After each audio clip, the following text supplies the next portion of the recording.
كل مكان ليه تيم وهو السبب في النجاح. النهارده تعالوا نشوف التيم متكون من ايه ومن احلى كباتن منوره النهارده في الملعب. اتشرف بحضرتك. كابتن احمد سعيد، بكالوريوس تربيه رياضيه، جامعه الزقازيق، سنه اولى ماجستير في التدريب الرياضي، لاعب كره قدم سابق ومقيد بالاتحاد المصري لكره القدم.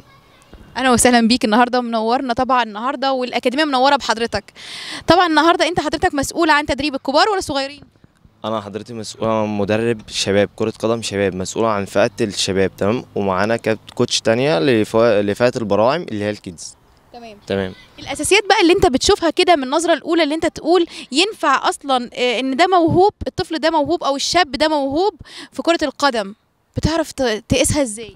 في حاجه اسمها قياسات بدنيه، تمام. وعندنا مواد اسمها انتقاء، تمام. عشان يكون اسلوب علمي، يعني اوريدي على ارض الواقع لازم يكون اسلوب علمي كامل، علمي بحت، اللي هو شغل اكاديمي، مش اللي هو الشغل اللي هو عباره عن مثلا حاجات بسيطه. لا، ده انا شغلي كله اكاديمي، تمام. وعندي اسلوب انتقاء بشتغل بيه، اسلوب علمي. وعندي استنساخ برنامج تدريب براعم وناشئين من اوروبا، هبتدي ان انا اطبقه هنا ان شاء الله، علشان يكون عندنا كل حاجه بروفيشنال. تمام.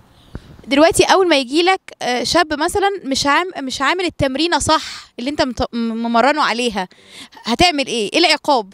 ما عنديش حاجه اسمها عقاب، انا عندي حاجه اسمها اعدل فيه، تمام. لان مبدا العقاب دوت في كره القدم بالنسبه لي ان انا مش صبرت ليه، لا، انا هدعمه صبرت، لازم ادعمه 1 و2 و3 علشان يتعلم. ما هو ما حدش بيتعلم من مره، لازم اكرر التمرين مره و2 و3، تمام. هو نسي عادي، طبيعه اي شخص فينا بينسى، ده طبيعي خالص.